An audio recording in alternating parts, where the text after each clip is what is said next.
So I'm going to, who's going to have control of the deck? I have to make a host. The woman in Seattle. Well, we're just going to talk. Are you? No deck? Yeah. Do you have a deck or no? We can deck it if you want, but we were just going to talk about it. Okay, so talking's fine. It's always great. So we generally have between 20 and 30 people on, and then what we do is post a link afterwards, and people make use of it. So I'm going to start it off and welcome both Dr. Tina McCorkindale, the president and CEO of the Institute for Public Relations, based in Seattle, Washington, the place where this all started, by the way. and our chair of the board of trustees of the Institute for Public Relations, Steve Cody, the founder of Peppercomm, based in New York, New Jersey area. And I just want to recognize that we also have Dave Schultz, another trustee of IPR Online. Yeah. We have the IPR well represented on this call. For those that know IPR and love IPR, you can always continue to make donations on a monthly basis through credit card or direct withdrawal from your accounts. It is a not-for-profit organization, and our goal for the IPR is to really study the science underneath the art of public relations. And we believe that over the last 60 plus years that we have done an incredible job in moving the scientific understanding of what practitioners do on a day-to-day basis to build relationships and reputations and safeguard those important assets as well. Some of the research that we have been doing over the last couple of years include organizational clarity, looking at behavioral insights, and looking at social media.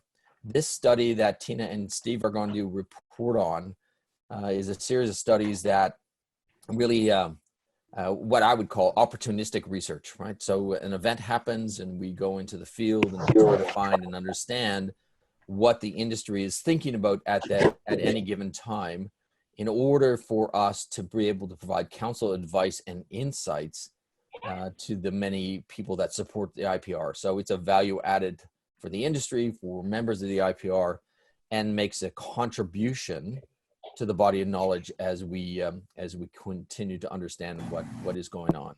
So without further ado, I would like to introduce. Tina, are you going first? Okay. Yeah, I'll kick off and then Cody can add in 2 cents. So I'm not finished my introduction. I would like to introduce the woman I finished second to in the AEJMC 2002 Best Student Research Paper. And just to let you know, she didn't even know who the second person was. And then when she did find out, she said, "Oh, you're the first loser." So I'm very happy to introduce my good friend, Dr. Tina McCorkindale. What's funny is that Terry told me that story probably, this was 2002, so almost 20 years ago. And I was like, oh, I didn't even know. And then I go, obviously you've gotten over it. Obviously you've moved on, but he apparently hasn't. But what is also good about that is that I was still funny in 2002. So let's note that, that conversation. So it's really great to see all you. If you can get on camera, that would be great. I would love to talk to faces instead of names. But I do see some familiar people, like Alex is on here. Josie and Colleen presented at our Bridge conference, that's the same Josie. It doesn't show the last name. And then Terry's son, Devin, who continues to be tortured by his dad by attending these events. So yeah, and then Martin won an award. Dave's on our board, so it's really good to see all these faces.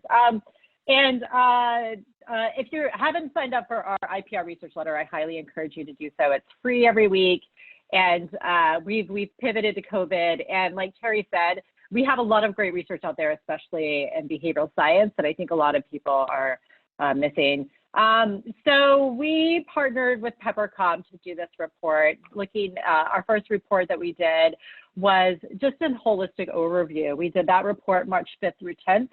So just to give you context about what was happening March 5th through 10th, on March 11th is when the World Health Organization declared COVID as a pandemic. And at that time, 120,000 people had been infected with COVID. So it was fairly early on. Not all comms people were participating. And yes, I did get the right. It was Josie Rizzuti from our conference. So hi, Josie. We had 300 people participate. And what we saw, but what we saw then is that not everybody was sort of on the COVID wagon. It hadn't really impacted the U.S. at the time. Seattle was still the hotbed, and we're not at all anymore.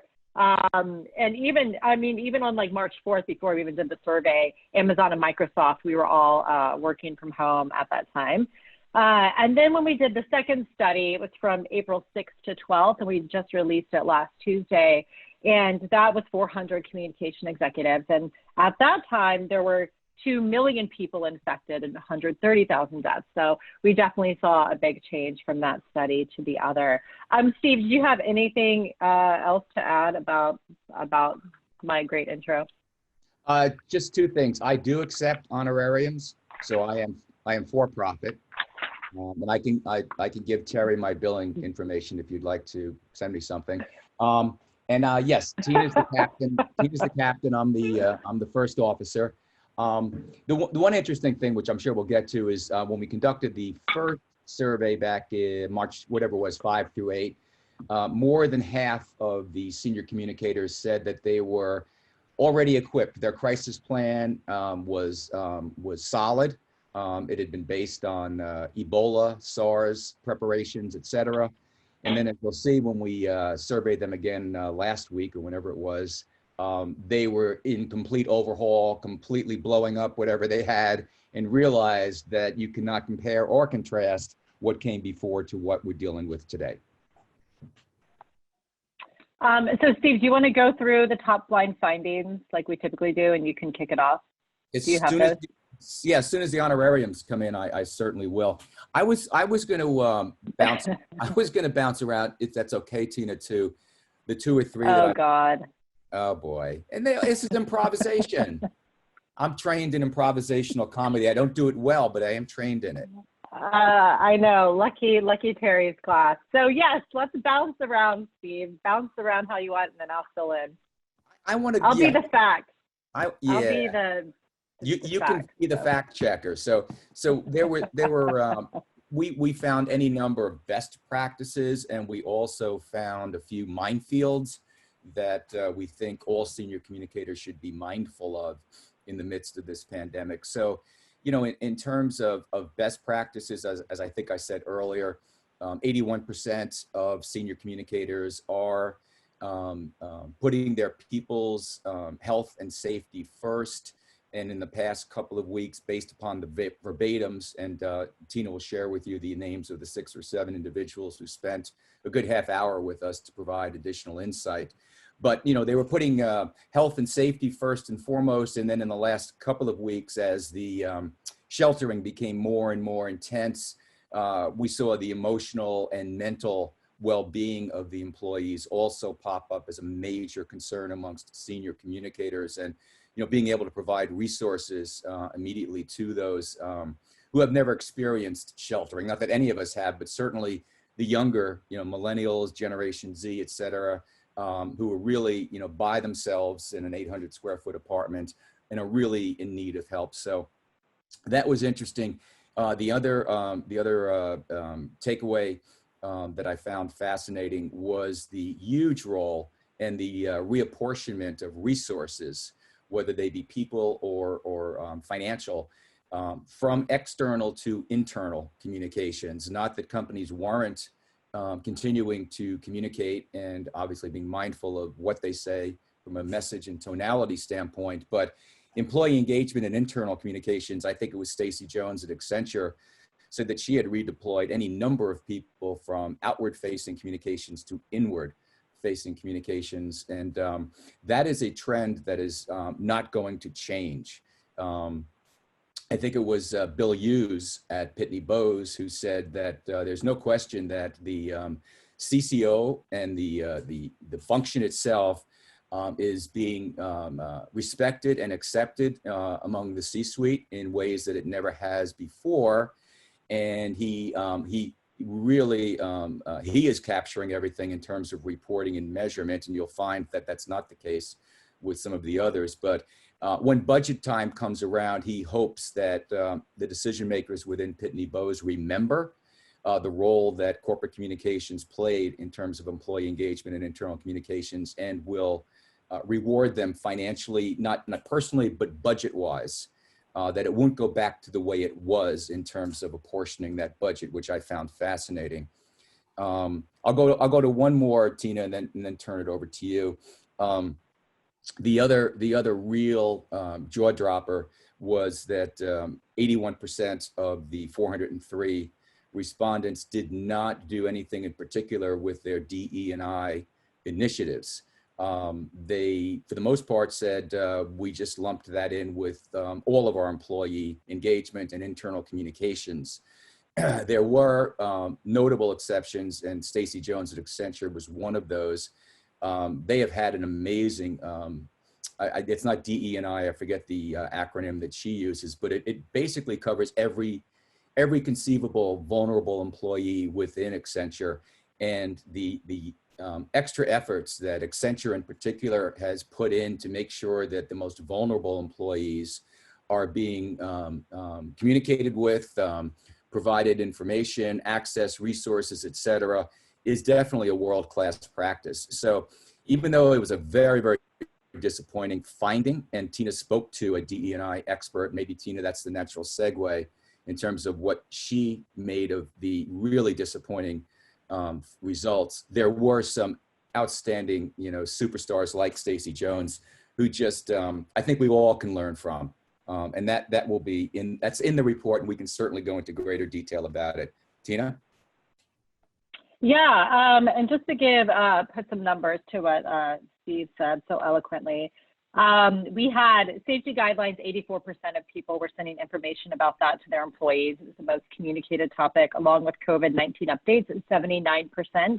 And then 2/3, 65%, were sending mental health resources. And I think this is one of the first global crises that have hit, where people who are actually working the crises are actually involved and affected by the crisis as well, to this such a large extent.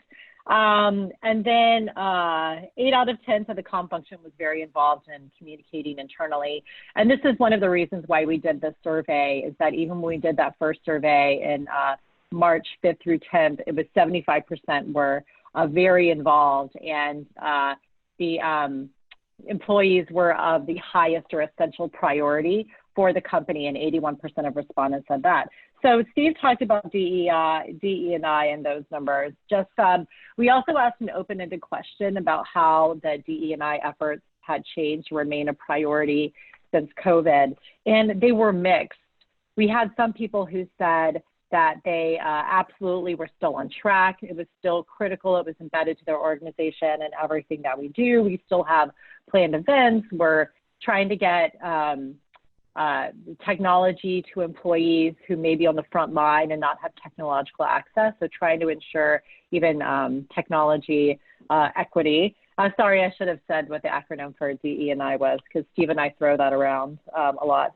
And then we had others who did say that it disproportionately impacts minorities and their frontline people, so they were taking extra steps in targeting stakeholders.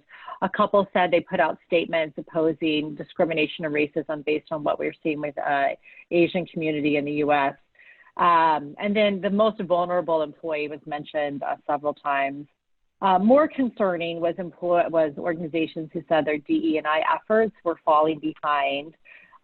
Some said that they were doing diversity that wasn't necessarily what we would consider under diversity, such as we're spotlighting different departments every week and saying what they're doing.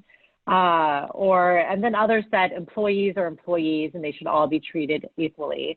But then multiple respondents said that DE&I efforts are not important right now. or do not apply because the company is on a hiring freeze. So we had some comments that were, we're not being deliberately uninclusive, or we're just trying to make sure we don't fire people, and those sort of comments. In our report, we do have a really good sidebar from Carmela Glover, who is the executive director of the PRSA Foundation, and their overall mission is devoted to improving DE&I with a specific focus on race in the profession. Does anyone have any questions so far? If not, Tina, I thought I would move on to the trusted sources of information. I thought that was do it. That stayed pretty consistent from survey 1 to survey 2. Employees were counting on the organization and the large public health organizations like the CDC, the World Health Organization, as their most trusted source of information. At the very bottom, I think it was penultimate and ultimate, penultimate being one of my favorite words. I think penultimate were the mainstream media, the NBCs, the CNNs, et cetera. And the bottom of the barrel, if you will, were the prime ministers, the presidents, et cetera.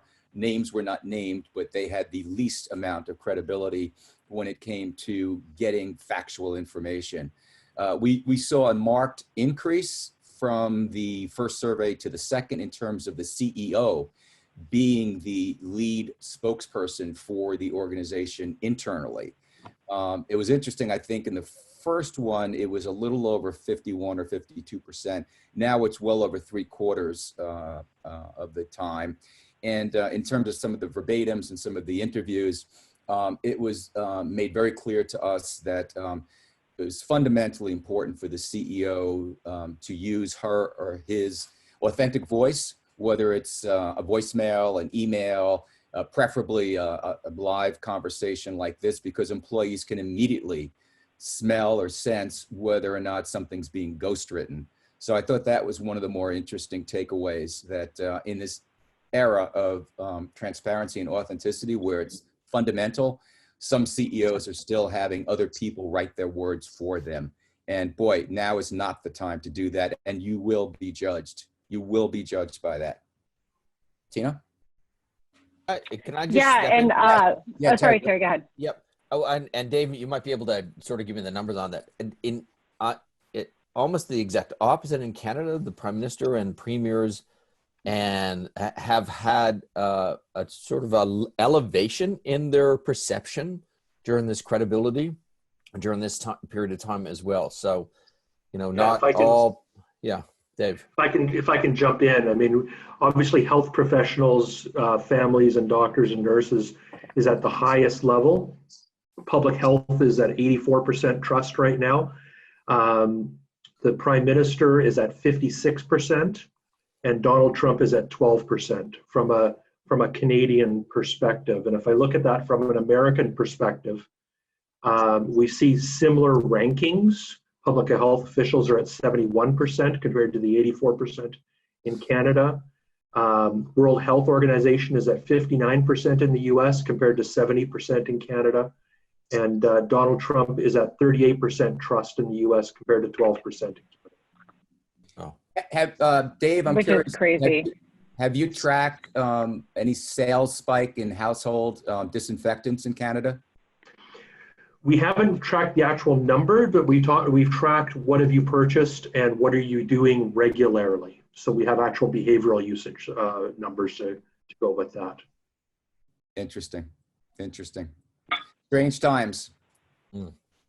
Yeah. So with that, we actually had in our first survey, we asked people how much do they trust sources, and 71%, like federal agencies, were 71%. And because this was a global study, I believe on this last one, 45% were US. So overall, if you take in the 13% overall on country leaders, we didn't specify specifically Trump, even though we're sure that he is responsible for the low number when it comes to that. But we also, when we asked this question, we asked specifically what sources you were referring employees to for more information. And the internal executives and federal agencies within the country were at 69%. And then the country leaders was at 13%. So fairly low as trusted sources, and you could probably guess why. Yes.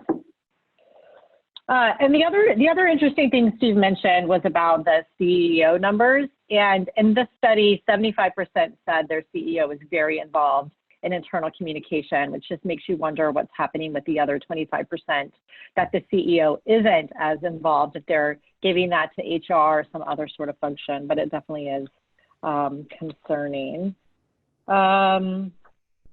Steve, do you want to talk about the employee satisfaction and that sort of stuff? Yeah, actually, I would prefer to go to reporting and measurement, if that's okay, Tina. Let's do it.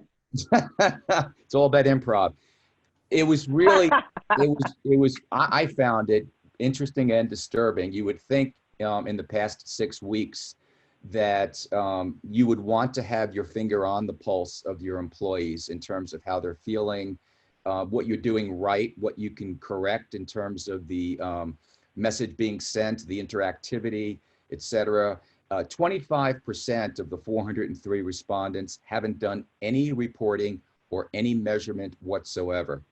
And that kind of left us dumbfounded. It's possible, as one of our board members said when we shared the findings with them, that could represent the travel and tourism, entertainment, convention businesses where there's just been, tremendous, downsizing, furloughing. So the CCOs may already know, that how bad the morale is and that there's no need to report. The other interesting feedback we got from one of our board members was the word fear, that maybe there were some CCOs who were caught so unaware by this pandemic and have done so little in terms of employee engagement and internal communications that they didn't want to ask the questions because they knew the answers would go directly to the CEO or CFO. Again, that was conjecture. Those were qualitative reactions. But again, 25% not doing any tracking whatsoever with their employee population. Tina? Yeah, and then additionally, 28%, only 28% were actually surveying their employees. And I think this is sort of the mindset also sometimes with measurement, why we're sort of stuck as a field. Because even I know one of our trustees commented that they were getting so many emails from people that they felt like that was giving them a good sense of the feedback.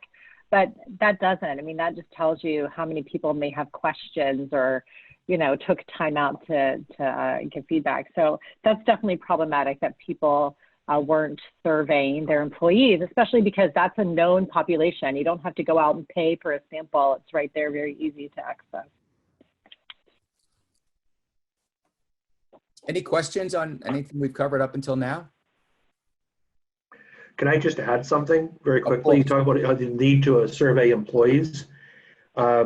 Employees want to be surveyed as well. We launched with a global partner, we launched a 12,000 employee survey yesterday.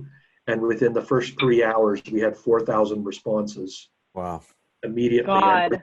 So employees want to give feedback and response too. So don't feel that you're imposing on them if you're doing work with your group. It's an important time. Yeah, that's a great point, Dave. I think in the first go around, we spoke to Rob Clark at Medtronic, and they had populated their intranet with all sorts of information and interactive surveys, et cetera. And he experienced, I think, 3 times more traffic within the first 2 weeks than they had in the past 3 years combined.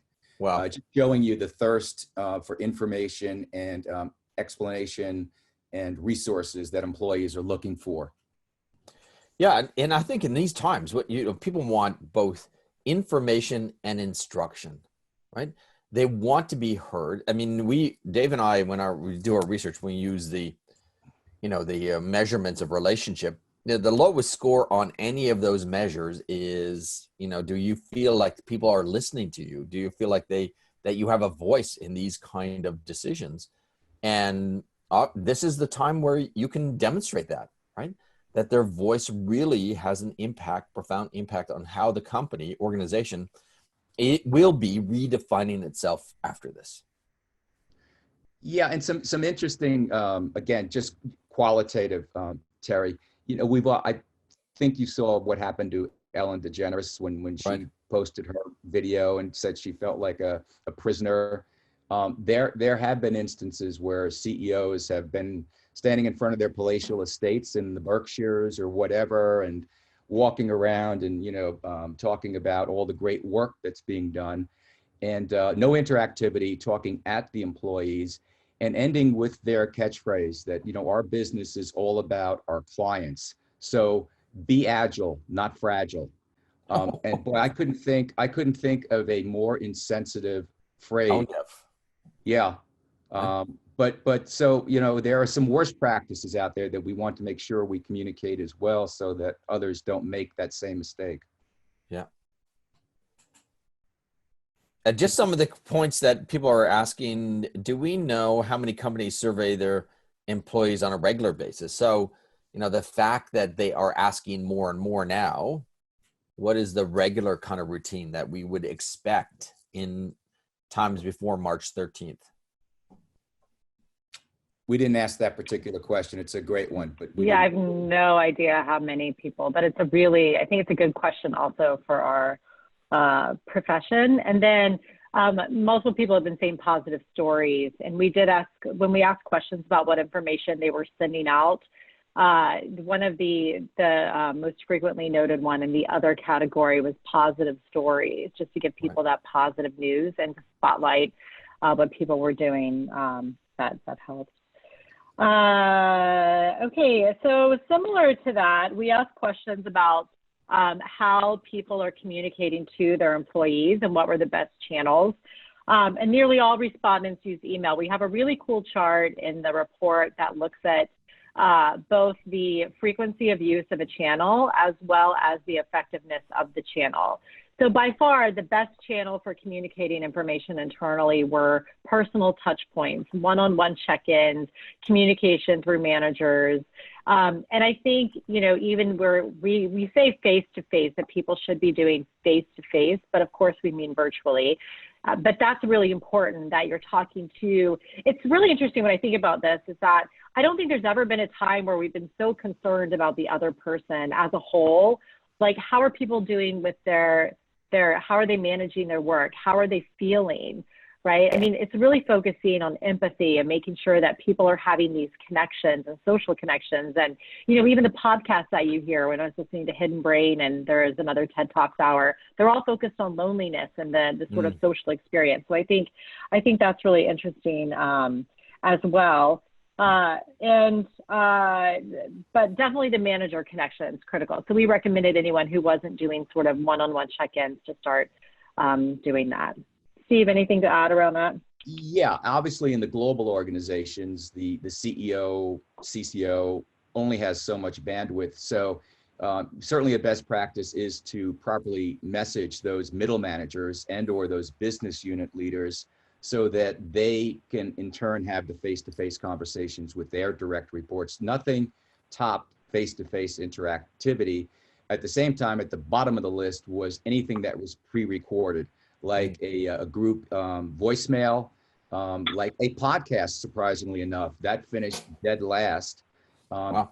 People do not want to hear something that's pre-recorded. I guess, I don't know, maybe it doesn't sound authentic, but they want real-time interactivity, and that's really what we're trying to stress with the findings.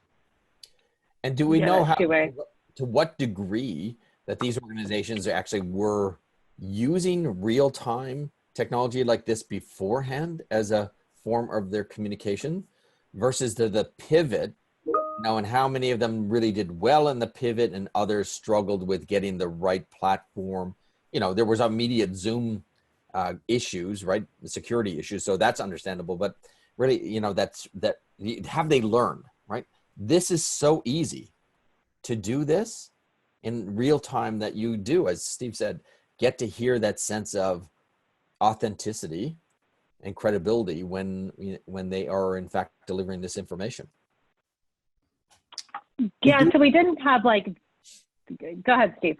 No, I was going to say we did ask who was communicating virtually prior to the pandemic, which is a very low percentage. I think it was 20 something, using it as part of their ongoing, internal communications. I think it spiked to something like 77% today. And then there was another percentage, maybe 30 or so, who plan to continue to use this as a regular part of their communications.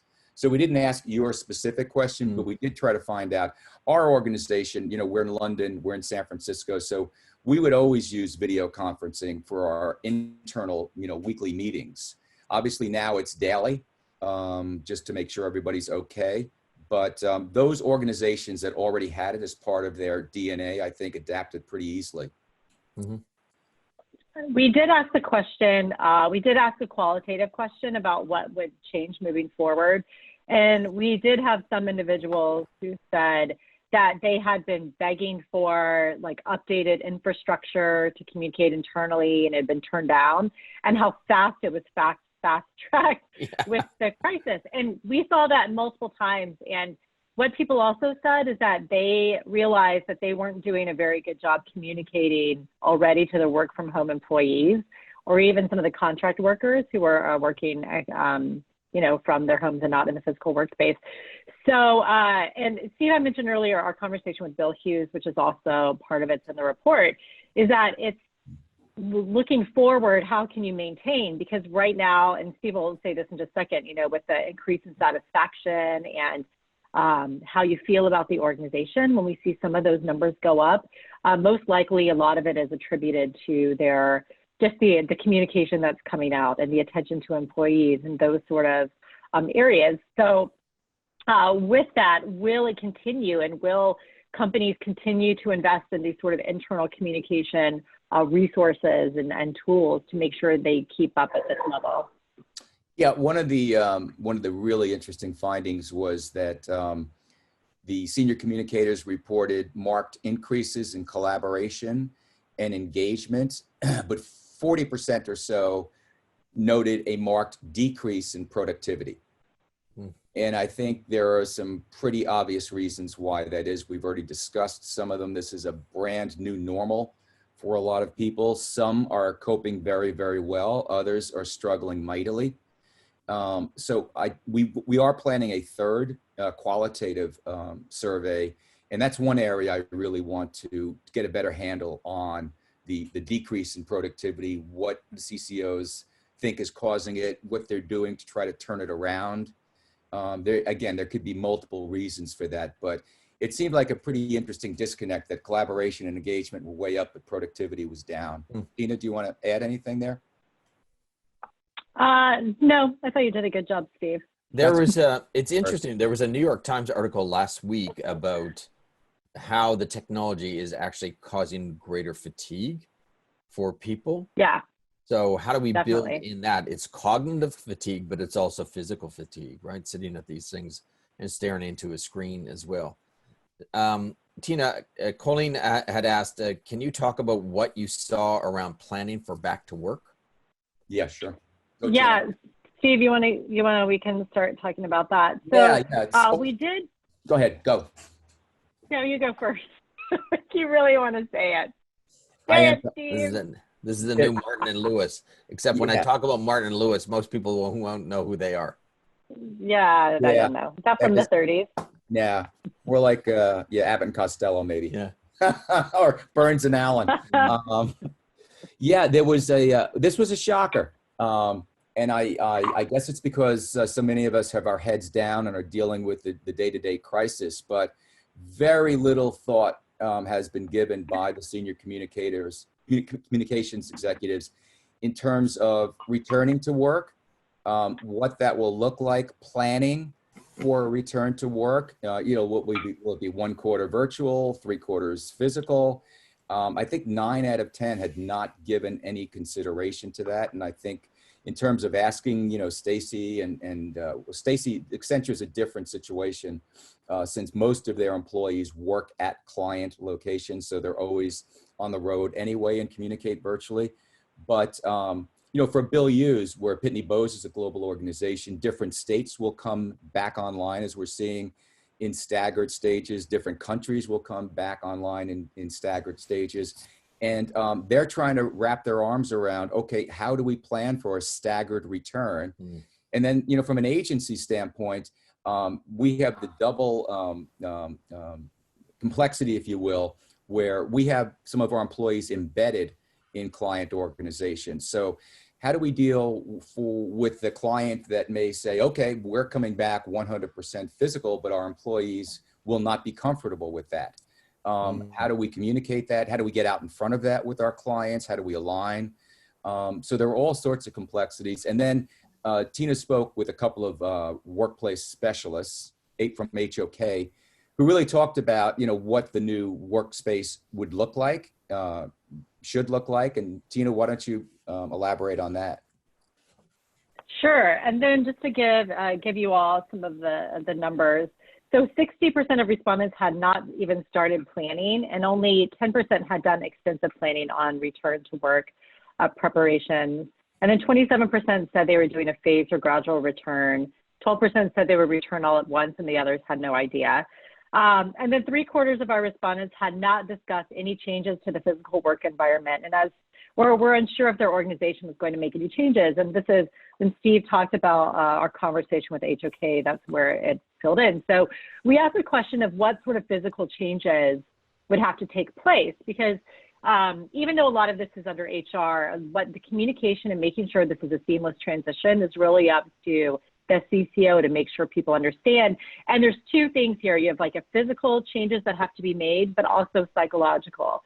So tying into employee trust and how trusted employees in their organization is whether they feel that they can trust their employees to take care of their safety. So some of the physical changes, what I thought was interesting is that there were sort of two perspectives on this.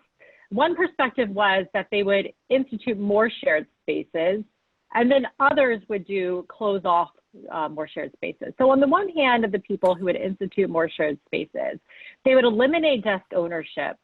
And the reason for that is that way they could clean spaces better. Because when people have different ownership, if they own a desk, and this is my desk, usually they're not allowed to touch things on the desk, move stuff around, so it just sits there. And there's research that shows like some offices and office spaces are dirtier than restrooms. So clean your desk today if you can. So that was one thing. And then along with that was the primary thing. And then when you were doing more of individual, and also if you did more shared workspace, you would also have more work from home employees. So you could have sort of more distancing, and that way you can combine the two. So you wouldn't necessarily have a full house, which is really interesting because, you know, we moved to this open office structure to encourage collaboration, which, by the way, the research shows that open office structures actually decrease collaboration as a whole, FYI. There's a really great Freakonomics podcast on that. And then then others were sort of closing these shared spaces, putting up physical barriers among individuals.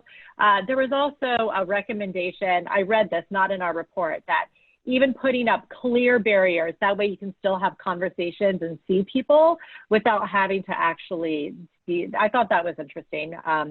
Or even if you have like a 4-top table, putting 2 seats, or having longer communal tables, or even closing off some of the collaboration suites so you have fewer people, limiting the number of people in spaces, increasing sanitation stations at highly trafficked areas, in addition to the elevator, having it in like copy rooms. I also read where some companies are, you know, limiting the number of people that they put inside elevators. And then after each person or each like group of 2 or 3 use the elevator, that the elevator has like a disinfectant where it sprays the elevator with disinfectant before it lets on the next group of individuals. So there's some really interesting insights with that as well. Banning handshakes, doing temperature control checks, and those things were some of the physical changes. And you have to think about like, how do you even move people around and that sort of thing. Terry, how much time do we have? But 10 more minutes. Okay. 10, 15 more minutes. Yeah. So that was that part. And then we did ask about the percentage of employees who worked from home before COVID. On average, it was 13%. We asked all the employees. So how many employees at your company worked from home, not just the comm function? 13% before COVID, 77% during COVID, and then 23% following COVID. So they do see an overall 10% increase in work from home. And that was another area that anecdotally people said, we were so inflexible, you weren't allowed to work from home. And multiple people said they were going to have conversations with how they can have more flexibility in the workplace, because obviously when it has to be possible, it is possible. And we also saw, I'm sure you've seen it too, a new word enter the lexicon, which is reboarding. In many ways, you know, the employees that do come back will be experiencing their first week at a new workplace in a new normal. So you have to take that into account in terms of reboarding those individuals, being sensitive to them.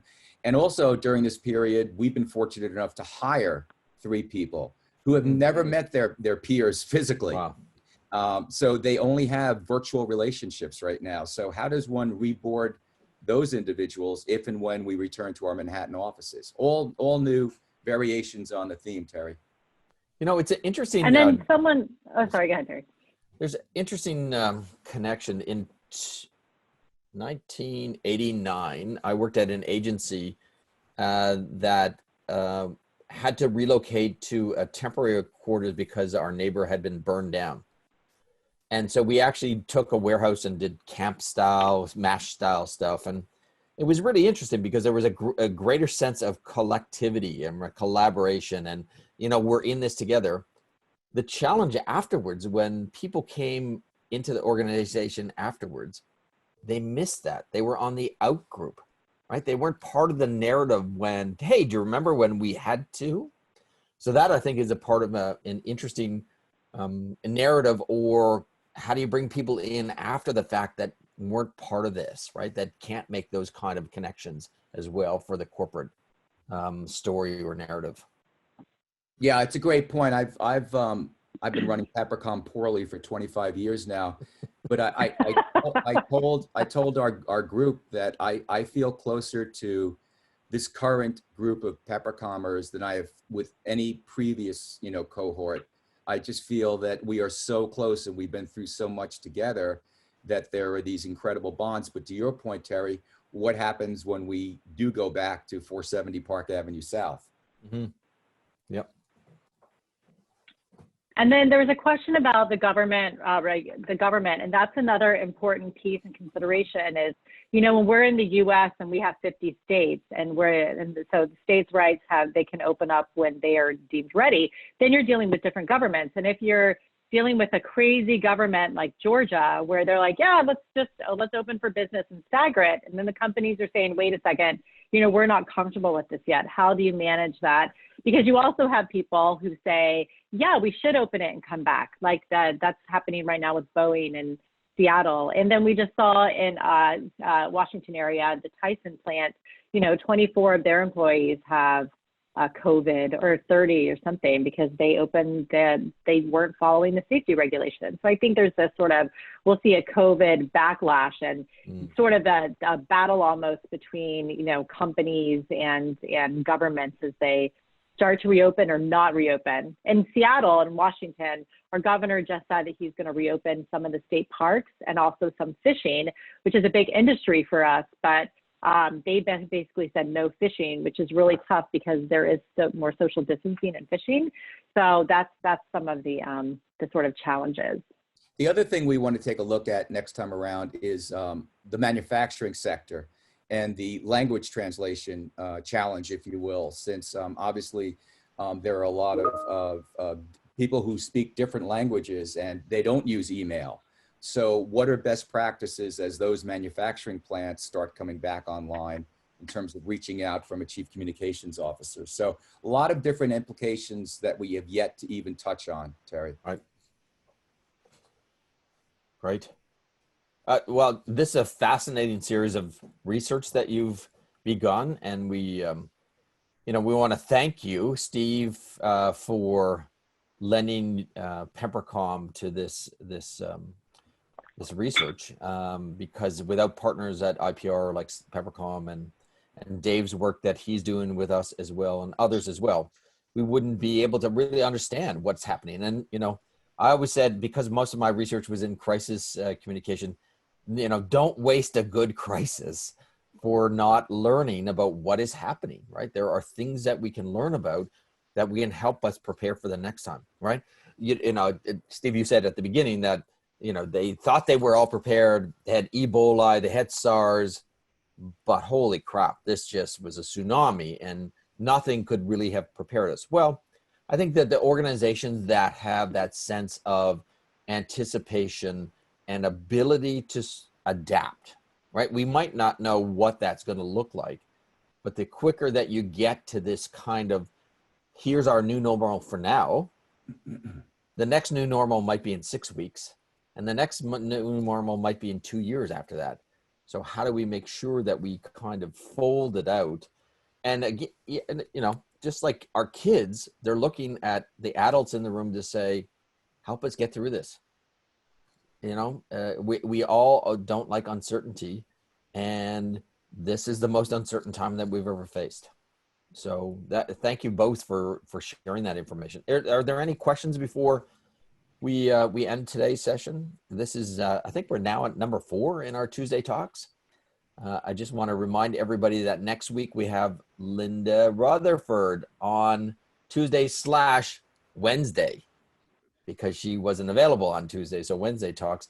And then the week after we have Brad Ross, who's the Chief Communication Officer from the City of Toronto, and talk about what that communication is like from a municipality. But so open the floor if anybody has any other questions that you have. Feel free to ask Steve the really tough questions. Ask him anything, no matter what. My life is an open grill book. him. My life is an open book. Well, seeing no other questions, I want to thank you both very much for taking the time to share these insights with our MCM community. This is part of our value add for our alumni and students who are on the front lines of communications, right? They're out there and they're looking for any kind of insights or help to be able to do the best job that they can, to be able to show their value to their C-suite on the work that they're doing. So thank you both. I will send out the link to the report that you did so that everybody has that. And then if you have any further questions, don't hesitate to reach out to Tina and Steve to be able to answer those questions. So thanks a lot, everybody. Terry, can I send you the research letter sign up, the link to that, and a link to our resources? Please I'll do that right now. Yeah, then you can perfect. just forward it. Yeah, because there's a great resource. We've gathered a ton of research on COVID-19 that should be available for everybody as well. Oh, Tina, just before, obviously we can't know for certain, but one of the casualties of COVID-19 was the Bridge Conference. And we're tentatively planning for November, but any sense of that? No. Yeah, no. I think we're going to wait to see how we are and how things go in summer. Because I try to, for me, I know there's a lot of talk about here's what we'll see, here's what's changing. But we've been in quarantine for like 2 months. So who knows what will happen. But it seems like a really, really long time. So I just want to sort of see what happens over the summer. And if, you know, I don't know how easy we will forget it or if we'll continue social distance, how long this will. So I'm going to just sit on it and see. All the best. Okay. Thanks, everybody. Have a good afternoon. You as well. Thanks, Steve. Thanks, Tina. All right, everyone. Thank you very much. Bye. Bye-bye.